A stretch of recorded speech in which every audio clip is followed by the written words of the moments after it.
Two more French ministers have sparked more fury with Liverpool fans by insisting the chaos at the Champions League final was down to a huge number of fake tickets. Neil Atkinson from Anfield Wrap was at the game and joins us live now. Neil, goodness me, the French Interior and Sports Minister insisted there were 40,000 fake tickets in circulation. What do you make of those comments, and why do they believe that?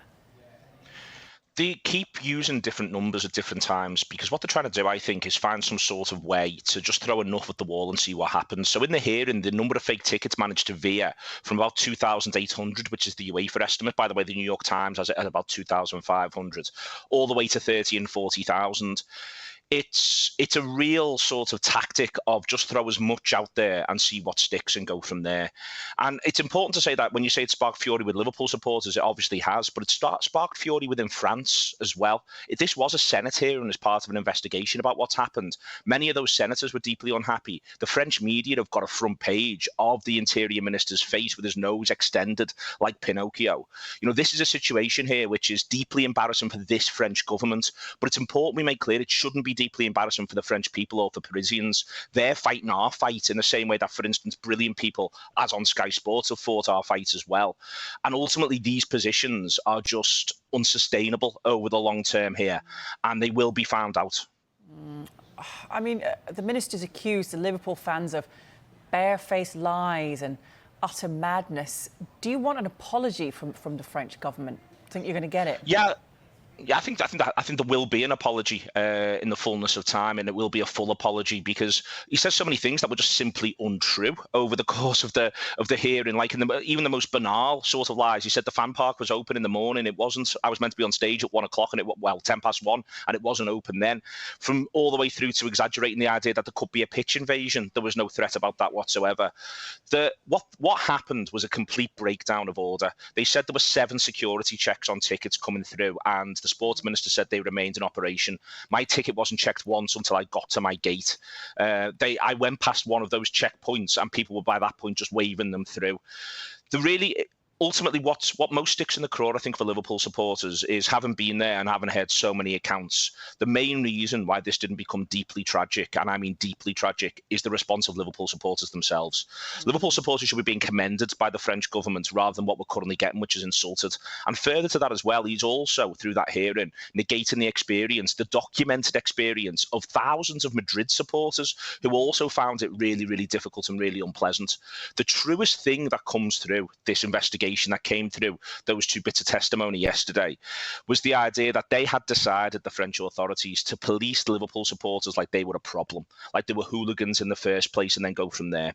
And then when no hooligans turned up, they didn't know what to do. So they treated normal people as though they were hooligans, as though they were testing the gates. And now they're using this story about fake tickets because it's really, really difficult to verify one way or another, to hide behind. Just for the record, no one has spoken to me, literally no one has spoken to me about having a fake ticket, about buying a fake ticket, about anything like that. And I'm in touch with a lot of Liverpool supporters. The whole thing is just a complete fantasy here, really, from the French minister. There will be, hopefully, a full independent investigation, and this will not be left alone at this stage of proceedings, because if they thought Liverpool were going to be problem supporters, then let me be crystal clear. Liverpool supporters, and hopefully the people of France and football supporters in this country, they'll be a problem for these people now.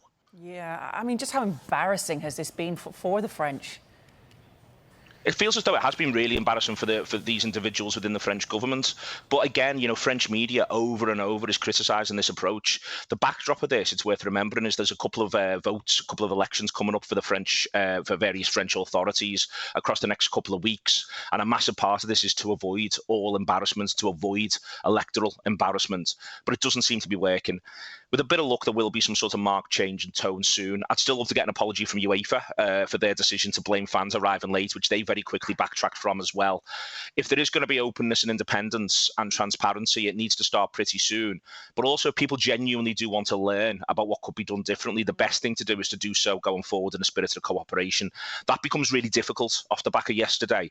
But what I would say, and I would re-emphasise, is that on our side, in that Senate hearing, many senators spoke. Many senators asked really searching questions that led to more lies, that led to more almost fantastical statements from the French government. We do need to remember here that this is not Liverpool supporters versus the French. It's match-going supporters all over the world and the French people against the people who created this situation and the police themselves, who tear gas people not just before the game but also after the game, who tear gas people not only around the ground but in the fan park as well. We do need to remember that that is something that happened. There was baton charges, there was pepper spray, there was tear gas, and if you're trying to deal with crowd control, if that's what you're trying to do, the worst thing you can do is throw tear gas and pepper spray into that area. It was utterly inappropriate, but as I say, it appears to have marked out the entire approach from the French authorities.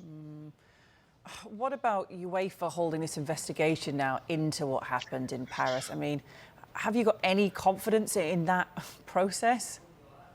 I would like there to be a full apology from UEFA for every statement they've made publicly so far, and then we can go forward with elements of good faith.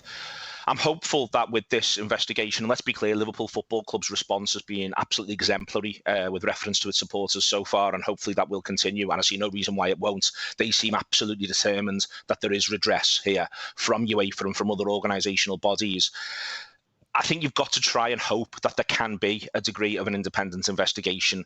The concern is supposedly this character that they've put in charge of it's relatively close to the UEFA president, and that does worry you in the first instance, but we need to get greater clarity on that. But we also need to see what the parameters are. As I said a minute ago, there was incidents at the fan park post-match, not pre-match. Pre-match, the atmosphere was absolutely perfect, but post-match, there was incidents in the fan park where the police were tear gassing people who would just watch the end of the game, to be quite honest with you. Will they come under the parameters of this investigation? Will any of the post-match stuff come under the parameters of this investigation? Hayley, I've been to a lot of football matches, home and away from home. Sometimes you can step out in any environment and feel concerned. It was the most scared I've ever been stepping out of a football match last Saturday, and that was not to do with the Real Madrid supporters. I went to the end of the Real Madrid supporters to try and feel safer. It was because of the police and because of gangs that were roaming the perimeter of the stadium. All I wanted to do was get away. They'd locked all the gates. You could not get away from that stadium other than be bottlenecked to get out. And in some of those bottlenecked areas, thieves were operating, gangs were operating, and the police were using tear gas. Will the UEFA investigation therefore cover what's happened post-match as well as pre-match? We haven't got clarification on that yet. We could do with getting that clarification soon, because ultimately it better had, because nothing says to me more about the nature of the way in which Liverpool supporters were policed than what happened post-match. You would have thought they wanted a public order issue. People moved away post-match if indeed they thought that we were all criminals who were coming in with fake tickets. The absolute opposite occurred. They kept us on that stadium sort of footprint for as long as humanly possible, and it was genuinely terrifying.